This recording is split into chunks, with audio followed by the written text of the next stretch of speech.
አርእስተ ዜና የትግራይ ጊዜያዊ አስተዳደር ፕሬዝዳንት ሌተናል ጀነራል ታደሰ ወረደ በዛሬው ዕለት በይፋ ስራቸውን ጀመሩ።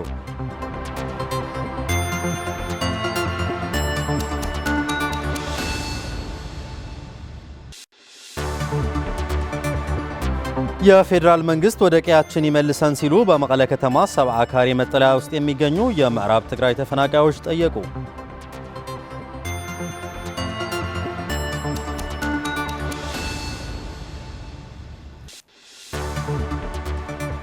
የዩክሬኑ ፕሬዝዳንት ቮሎዲሚር ዜሌንስኪ በዩክሬን ቢያንስ 155 የቻይና ዜጎች ከሩሲያ ጦር ጎን ተሰልፈው እየተዋጉ ነው ብለዋል።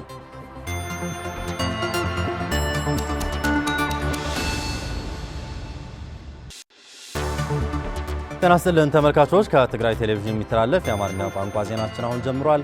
ከዜናዎች ጋር ብነት ሰለሙን ነኝ። የትግራይ ጊዜያዊ አስተዳደር ፕሬዝዳንት ሌተናል ታደሰ ወረደ በዛሬው ዕለት በይፋ ስራቸውን ጀምረዋል። የትግራይ ጊዜያዊ አስተዳደር ፕሬዝዳንት ሌተናል ጀነራል ታደሰ ወረደ ዛሬ ሚያዝያ 2 ቀን 2017 ዓ.ም የትግራይ ጊዜያዊ አስተዳደር ካቢኔ መደበኛ ስብሰባ ያካሄዱ ሲሆን በሚቀጥሉት ወራት የሚሳለጡ ስራዎችና አቅጣጫዎችን እንዲሁም የሥራ መመሪያ ሰጥተዋል። ያለው ጊዜ አጭር እንደሆነ ያወሱት ፕሬዝዳንቱ እያንዳንዱ መስሪያ ቤት ለሚቀጥሉት 3 ወራት እቅዳቸውን እንዲያሳድሱና ለሚቀጥሉት 12 ወራቶች ሊሰሩ የሚገባቸው ስራዎች ደግሞ በግልጽ እንዲያስቀምጡ አሳስበዋል። የፕሪቶሪያው የሰላም ስምምነት የስራዎቻችን ሁሉ ማዕከል በማድረግ ሙሉ በሙሉ ተግባራዊ መሆን ይገባዋል ያሉት ፕሬዝዳንት ሌተናል ጀነራል ታደሰ ወረደ የትግራይ ሰላምና ደህንነት በአስተማማኝ ሁኔታ ዋስትናው የተረጋገጠ እንዲሆን የትግራይ ኢኮኖሚ እንዲነቃቃ እንዲሁም በአስተዳደሩ ላይ ትኩረት ተደርጎ መሰራት አለበት ብለዋል። ለሚጠበቀው ውጤትም አቅጣጫ መስጠት እንደሚያስፈልግም አስገንዝበዋል። የትግራይ ጊዜያዊ አስተዳደርም አካታችና ቃፊ እንዲሆንና የተለያዩ የፖለቲካ ፓርቲዎች፣ ሲቪክ ማህበረሰብና ሌሎች ያሳተፈ በማድረግ በትግራይ ብሔራዊ ጥቅም ላይ በጋራ እንዲሰሩም ፕሬዝዳንቱ አሳስበዋል። የትግራይ ጊዜያዊ አስተዳደር ፕሬዝዳንት ሌተናል ጀነራል ታደሰ ወረደ አክለውም በትግራይ ጊዜያዊ አስተዳደር አመራር ላይ የተወሰነ ማስተካከያ እንደሚደረግ በመጠቆም ይህም በአጭር ጊዜ ውስጥ እንደሚተገበርም አስታውቀዋል።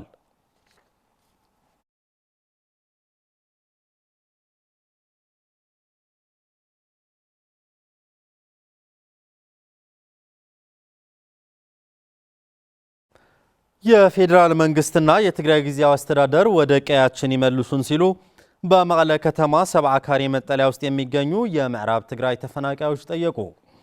አዲሱ የትግራይ ጊዜያዊ አስተዳደር ፕሬዝዳንት ሌተናል ጀነራል ታደሰ ወረደ ከሚመለከታቸው አካላት ጋር በመሆን ወደ ቀያችን እንድንመለስ ማድረግ ቅድሚያ ሰጥተው ሊሰሩበት ይገባልም ብለዋል። ስለ ሻጎስ ተጨማሪ ይዟል።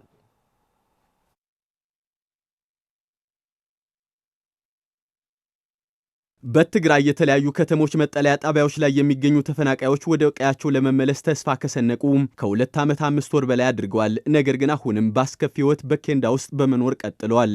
ወደ ቀያቸው ባለመመለሳቸው ምክንያትም የሚኖሩት አስከፊ ሕይወት ከጊዜ ወደ ጊዜ እየተባባሰ መምጣቱን በመቀለ ከተማ ሰብዓ ካሬ መጠለያ ጣቢያ ውስጥ የሚኖሩ ተፈናቃዮች ይገልጻሉ። ተፈናቃይ ለኻዝ መጽ 4 ዓመት እሕሊፈን ኣብ 50 ክረምቲ ጌርና እንርከብ ማለት እዩ። እኔ ከምዕራብ ዞን ሰቲት ሁመራ ወረዳ 03 ቀበሌ ነው የመጣሁት። ተፈናቅዬ ከመጣሁ 4 ዓመታትን አሳልፌም 5ኛ ክረምትን ልናስቆጥር ነው። በነበርንበት አካባቢያችን ቀያች ሰርተን ወደ ሌላ ቦታም ምርታችን የምንልክ ነበር። አሁን ግን በኬንዳ ውስጥ ነው የምንኖረው። የምናሳልፈው የህይወቱ ውጣ ውረድ በጣም የከፋ ነው። ህዝባችን አደጋ ላይ ነው። ከባድ ስጋትም ተደቅኖበታል። እዚህ ህፃናት፣ አካል ጉዳተኞች፣ ነፍሰ ጡር እናቶች በአጠቃላይ ከባድ ችግር ውስጥ እንገኛለን። ወዘለሁም ተኸንዳዚ ነ4 ዓመት አይኮነኒ 10 ወርሑን ዘይቀምጥ ይን 6 ወርሑን ፕሮግራሙን 6 ወርሕ ተባሂሉ ተሰሪሑ ነይሩ። ይህ የምታዩት ኬንዳ አይደለም ለ4 ዓመት ለ10 ወር እንኳን አያስቀምጥም። ፕሮግራሙም ለ6 ወር ተብሎ ነው የሚሰራው። ባንዴ ጅብ ይቀደዋል፣ ሌላ ጊዜ ጎርፍ ይወስደዋል፣ ለወባ በሽታም ያጋልጣል። ሞትም እየበዛ ነው። ተፈናቃዮች በችግር ውስጥ ነው የምንገኘው። ፌዴራል መንግስት ተፈናቃዮች ወደ ቀያቸው እንዲመለሱ ሊሰራ እንደሚገባ ጠይቀዋል። አውዚ ልዕሊ 10 ገለ ገበርቲ ሰናያት ነይሮም ብስተፈላለየ ማለት እዩ። እዚህ ከ10 በላይ ግብረሰናይ ድርጅቶች ነበሩ። አሁን ግን አንድም የለም። ስለዚህ ከባድ ችግር ውስጥ ነው ያለነው። ክረምት እየመጣ ነው። ስለዚህ ወደ ቀያችን መልሱን፣ ሰርተን እንብላ። ክንምለስ እንድሕር ኮይና ሕጂውን ቢሓዝ ስኡልካ ገበራ ዝምለስ ህዝቢ አይኮነን። ወደ ቤታችን ልንመለስ ከሆነም በይሁን መሆን የለበትም። የደህንነት ስጋት በሌለ መልኩ ሊሆን ይገባል። ተፈናቃዮች ወደ ቀያቸው እንዲመለሱ በ2016 ዓ.ም ሰኔ 30 ተወስኖ ነገር ግን ያልተተገበረ መሆኑን ያወሱት ተፈናቃዮቹ አሁንም አተገባበሩ እንዳይጓተት የሚመለከታቸው ባለድርሻ አካላት የዕለት ተዕለት ስራቸው በማድረግ ኃላፊነታቸውን እንዲወጡና ያለው አስከፊ የኬንዳ ህይወት እንዲያበቃ ተፈናቃዮቹ ጥሪ አቅርበዋል። ድህነቱ ብስተሐለወ ተፈናቃዮች ወደ ቤታችን ልንመለስ ከሆነም ዋስትና ባለው ደህንነቱ በተጠበቀ መልኩና ሰላም በሰፈነበት ሊሆን ይገባል። ኣብ ዝኾነ ነገር እዩ በቃ ውዕል ፕሪቶሪያ ዝበሃል እምበር ኣብ ዓመት ሓንቲ ጊዜ አትላዓል ካም ናይ የፕሪቶሪያው ውል በዓመት አንዴ ብቻ ዲፕሎማቶችና አምባሳደሮች እንዲሁም የአፍሪካ ህብረት ሲመጡ ነው የሚነሳው። ከዚህ ውጭ የሚያስታውሰው ማንም የለም። ህዝባችን በስደት በአረብ ሀገር በሊቢያ እየተንገላታ ነው። እዚህ የነበሩ በርካታ ወጣቶች አማራጭ ሲያጡ አሁን ሊቢያ ላይ እየተሰቃዩ ነው ያሉት። ምርት አምርቶ ለሌሎች ኤክስፖርት ሲያደርግ የነበረው ህዝብ ነው እዚህ እየተሰቃየ ያለው። አዲሱ የትግራይ ጊዜያዊ አስተዳደር ፕሬዝዳንት የተፈናቃዮች ሰቆቃ እንዲያበቃ ቅድሚያ ሰጥተው እንዲሰሩ ተፈናቃዮቹ ተማጽነዋል። ከትግራይ ጦርነት በኋላ በተፈጠረው ማህበራዊ ኢኮኖሚያዊ ቀውስ በሺዎች የሚቆጠሩ ወጣቶች በህገ ወጥ ስደት ምክንያት ለህልፈት ህይወት እየተዳረጉ መሆኑን ተገለጸ። በትግራይ ደቡባዊ ዞን ባለፉት 6 ወራት ብቻ በህገ ወጥ መንገድ ከተሰደዱ ወጣቶች መካከል 206 ወገኖች መሞታቸውን ተገልጿል።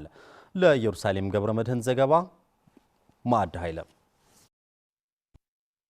በትግራይ በነበረው ደም አፋሳሽ ጦርነት ሳቢያ የትግራይ ህዝብ ለማህበራዊ ኢኮኖሚያዊ ብሎም ለፖለቲካዊ ቀውስ በመዳረጉ በተለይ ወጣቶች ለተሻለ ህይወት ፍለጋ በማለት በህገወጥ መንገድ በገፍ እየተሰደዱ መሆናቸው መረጃዎች ያመለክታሉ። የተሻለ ህይወት እናገኛለን ብለው በህገወጥ ደላሎች የተሰደዱ ወጣቶች ችግሩ ከራሳቸው አልፎ ለቤተሰቦቻቸው መትረፉን የሚገልጹት የሰለባው ቤተሰብ የሆኑት በትግራይ ደቡባዊ ዞን ራያ አዘቦ ወረዳ ካራ ቀበሌ ነዋሪዎች ወይዘሮ ሻምሽያ ኡመርና ወይዘሮ ወይን ግርማይ ከታገቱ በት ለማስለቀቅ ሀብትና ንብረታቸውን ሽጠው ቢከፍሉላቸውም ሊታደጓቸው አለመቻላቸውን ይገልጻሉ።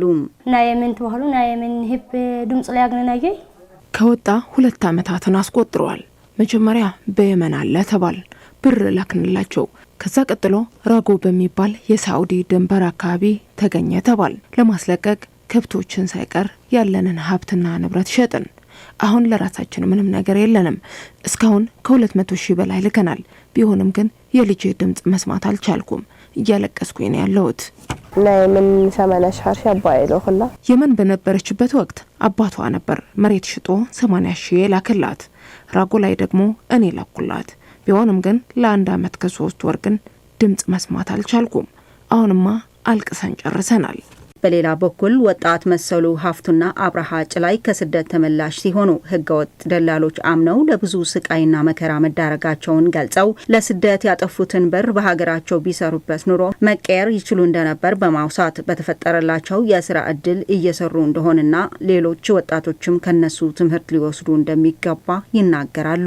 መጀመሪያ ደላሊ እኔ ደላላን ያታለለኝ ሲጨቀጭቀኝ የነበረኝን ሱቅ ሽጬ ነው ሄድኩት። እዛ ከሄድኩኝ በኋላ ግን ባህር ዳርቻ ላይ እኔ ጣለን። ከዛም አማራጭ ስናጣ ከወር በኋላ ተመለስን። አሁን ግን ተመስገን ብዬ በተመቻቸልኝ የኮብልስቶን ስልጠና እየሰለጠንኩኝ ይገኛለሁ። 7 ጊዜ የሐቂ ባህሪ ምንም ለውጥ አምጻኹላት አምር ይብሊ 7 ጊዜ ባህር አቋርጫለሁ። ምንም ያመጣሁት ለውጥ ግን የለም። እዚህ ከልጆቼና ከሚስቴ ጋር ሆኜ ያገኘሁት እየሰራሁኝ በሰላም እየኖርኩ ነው ያለሁት። ወጣቶች በህገወጥ መንገድ እየተሰደዱበት ያለውን ዋነኛውን ምክንያት ከድህረ ጦርነቱ መንግስት በቂ የስራ እድል ባለመመቻቸቱ መሆኑን የገለጹት ደግሞ የራያ አዘቦ አስተዳዳሪ አቶ ተዘራ ጌታሁን ናቸው። መንሰይ በሀብቱ ክትቀም ለይخلሉ ሁኔታ ስለልኒዮ ወጣቱ ሀብቱን ለመጠቀም የሚያስችል ሁኔታ ስለሌለ መንግስትም የስራ እድል ሊያመቻች ባለመቻሉ ወጣቱ ስደት እንዳማራጭ እየወሰደው ነው ያለው። በትግራይ ደቡባዊ ዞን ብቻ ባለፉት 6 ወራት 2073 ወጣቶች በህገወጥ መንገድ መሰደዳቸውን አስታውሰው እስካሁን ሴቶችን ጨምሮ 206 ወገኖች መሞታቸውን የዞኑ ወጣቶች ማህበር ኃላፊ አቶ ሰሎሞን ሞሳ ይገልጻሉ። ምናሴ ትኩረት ይገብር ወጣቶች ናቸው በብዛት የሚሰደዱ ያሉት። ከነዚህ በመቶ ሺዎች ከፍለው የተመለሱ አሉን። እስካሁን ታግተው በሚሊዮን ክፍል የሚባሉና ቤተሰቦቻቸውን ያላቸውን እየሸጡ የሚልኩላቸው 197 የሚሆኑ አሉን። በ6 ወር ብቻ የሞቱም 206 ወገኖች አሉን።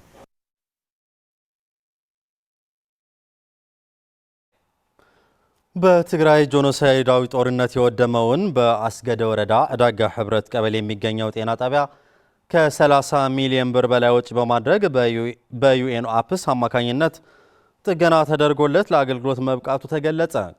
ጤና ጣቢያው አገልግሎት መስጠት በመጀመሩ በአቅራቢያቸው የሕክምና አገልግሎት ማግኘት መቻላቸው የአካባቢው ነዋሪዎች ገልጸዋል።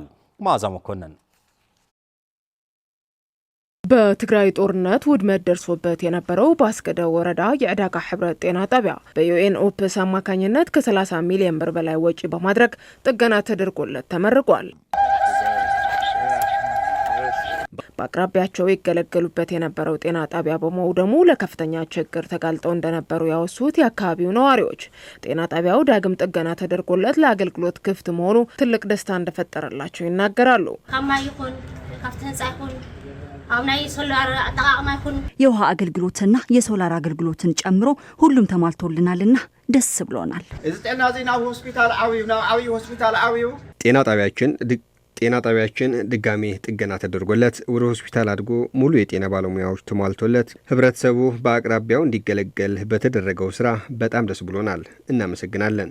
የህብረተሰቡ ችግር ግምት ውስጥ በማስገባት ስራዎቹን በጥራትና በፍጥነት እንዲፈጸሙ በዩኤን ኦፕስ አማካኝነት ለተከናወነው ስራ የአስገደ ወረዳ አስተዳዳሪ አቶ ዘርኡ ኃይል አመስግነዋል።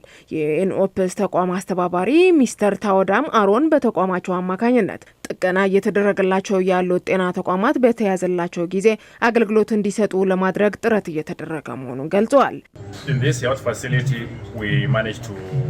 በጤና ተቋሙ ጥገና ፋርማሲዎችን ጨምሮ የተለያዩ አገልግሎትን እንዲሰጡ ትኩረት አድርገን እየሰራን አሁን ላይ እያጠናቀቅን እንገኛለን። ስራዎቻችን በአግባቡ እንድንሰራ የአስገደ ወረዳ አስተዳደርና ህዝብ ላደረጉልን ትብብር ማመስገን እንወዳለን።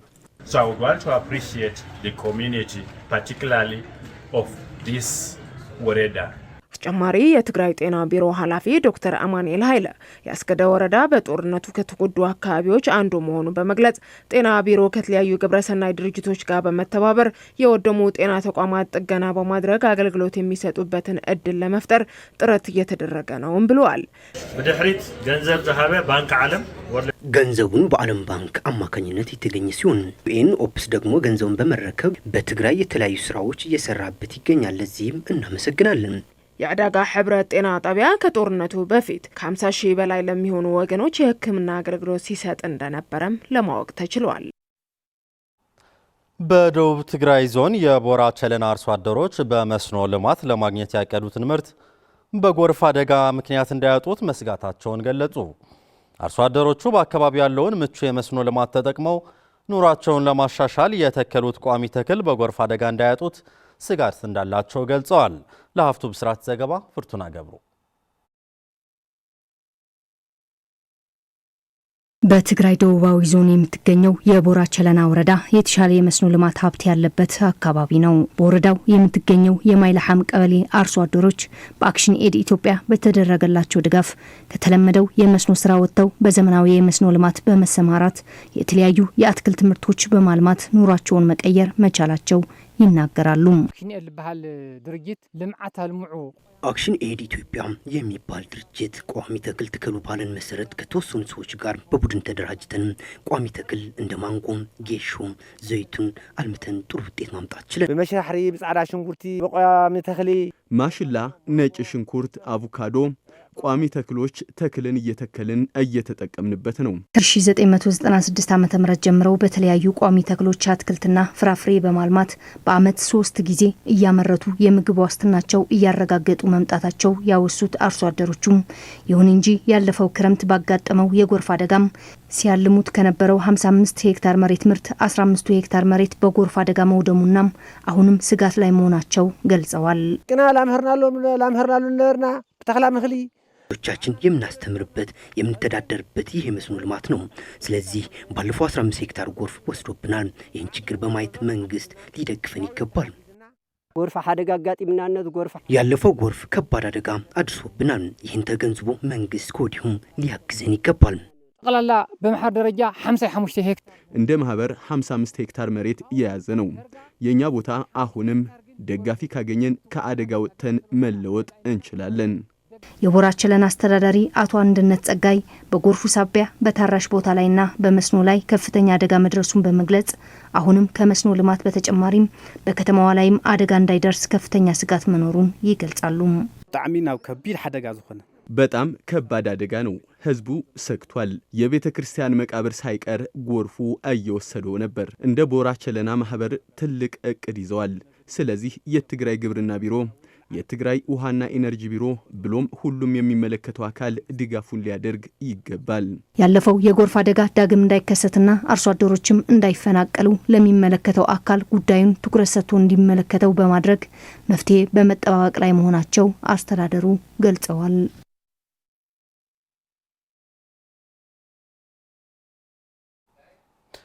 ከውጭ እስራኤል በምስራቅ ጋዛ በመኖሪያ ህንፃ ላይ በፈጸመችው ጥቃት ህፃናትን ጨምሮ 29 ፍልስጤማውያን መገደላቸውን በአካባቢው የሚገኝ ሆስፒታል አስታወቀ። በሐማስ የሚመራው የሲቪል መከላከያ ኤጀንሲ በበኩሉ ማክሰኞ ማለዳ የጦር አውሮፕላኖች ሼጃ በሚባል ስፍራ በሚገኘው አልሐዋሺ መስጊድ አቅራቢያ የሚገኙ ቦታዎችን ኢላማ አድርገዋል ብሏል። ዘገባው የቢቢሲ ነው። ስለሺ ሀጎስ አዘጋጅቶታል። ከአንድ ዓመት በላይ ባስቆጠረው የእስራኤል ጋዛ ጦርነት አሁንም ቀጥሎ እስራኤል በምስራቅ ጋዛ መኖሪያ ህንፃ ላይ በፈጸመችው ጥቃት ህፃናትን ጨምሮ 29 ፍልስጤማውያን መገደላቸውን በአካባቢው የሚገኝ ሆስፒታል ገልጿል። በእስራኤል የአየር ጥቃት መጀመሪያ ላይ 23 ሰዎች መገደላቸው የተገለጸ ቢሆንም የአደጋ ጊዜ ሰራተኞች ሌሎች በርካታ ሰዎችን ከፍርስራሹ ውስጥ ሟቾችን ለማውጣት ፍለጋ ላይ በመሆናቸው ቁጥሩ ሊጨምር እንደሚችል ተናግሯል። የእስራኤል ጦር በአካባቢው ጥቃቶችን በማቀድና በማስፈጸም ኃላፊነት ያለውን ከፍተኛ የሐማስ አሸባሪ መትቻለሁ ብሏል። በሰላማዊ ሰዎች ላይ የሚደርሰውን ጉዳት ለመከላከል ኢላማቸውን ለይተው የሚመቱ የጦር መሳሪያዎችን ከመጠቀም ጀምሮ በርካታ እርምጃዎች ተወስዷል ሲልም ገልጿል።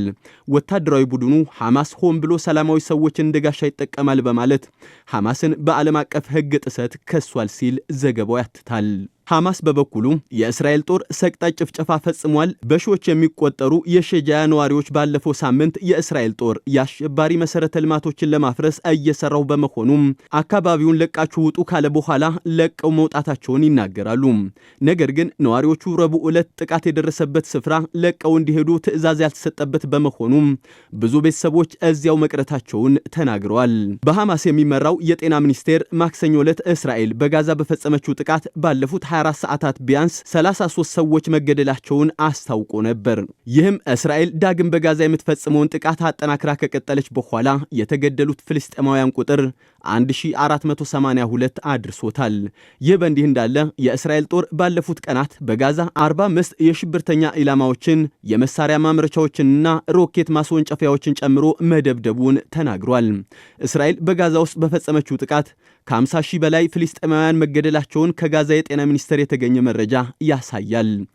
ከነዚህም ውስጥ አብዛኞቹ ሴቶችና ህፃናት መሆናቸውን በሐማስ አስተዳደር ስር ካለው የጤና ሚኒስቴር የወጣው መረጃ አመልክቷል። እስራኤል በጋዛ በፈጸመችው የተቀናጀና የማያባራ ጥቃት 2/3 የጋዛ ህንፃዎች መውደማቸውን የተባበሩት መንግስታት ድርጅት አስታውቋል። ዘገባው የቢቢሲ ነው። በመጨረሻ የዩክሬኑ ፕሬዝዳንት ቮሎዲሚር ዜሌንስኪ በዩክሬን ቢያንስ 155 የቻይና ዜጎች ከሩሲያ ጦር ጎን ተሰልፈው እየተዋጉ ነው ብለዋል። በዚህ ሳምንት መጀመሪያ ላይ 2 ቻይናውያን ወታደሮች በዩክሬን መያዛቸውን ተከትሎ ቻይና ለሩሲያ የሰው ኃይል ትሰጣለች የሚለው የኪየቭ ይፋ ውንጀላ ለመጀመሪያ ጊዜ የተሰማ ነው ተብሏል። ዜሌንስኪ መንግስታቸው በሰበሰበው መረጃ በግጭት ውስጥ የተሳተፉ እጅግ በርካታ የቻይና ዜጎች አሉ በማለት በድጋሜ ተናግረዋል። ቻይና ቀደም ሲል በርካታ ዜጎቿ ለሩሲያ እየተዋጉ ነው የሚለው ውንጀላ በእውነታ ላይ ያልተመሰረተ በማለት ውድቅ አድርጋ ነበር። ቤጂንግ እስካሁን ድረስ ከዜሌንስኪ ለቀረበላት ውንጀላ ምላሽ ባትሰጥም በውጭ ጉዳይ ሚኒስትር ቃል አቀባይዋ ሊንጂያን በኩል ከዩክሬን ጋር ያለውን መረጃ እያጣራን ነው ብላለች። በዚህ ሳምንት መጀመሪያ ላይ የዩክሬን ጦር በአገሪቱ ምስራቃዊ ዶኔስክ ግዛት ከ6 የቻይና ወታደሮች ጋር ውጊያ ገጥሞ 2 መማረካቸውን ተነግሯል።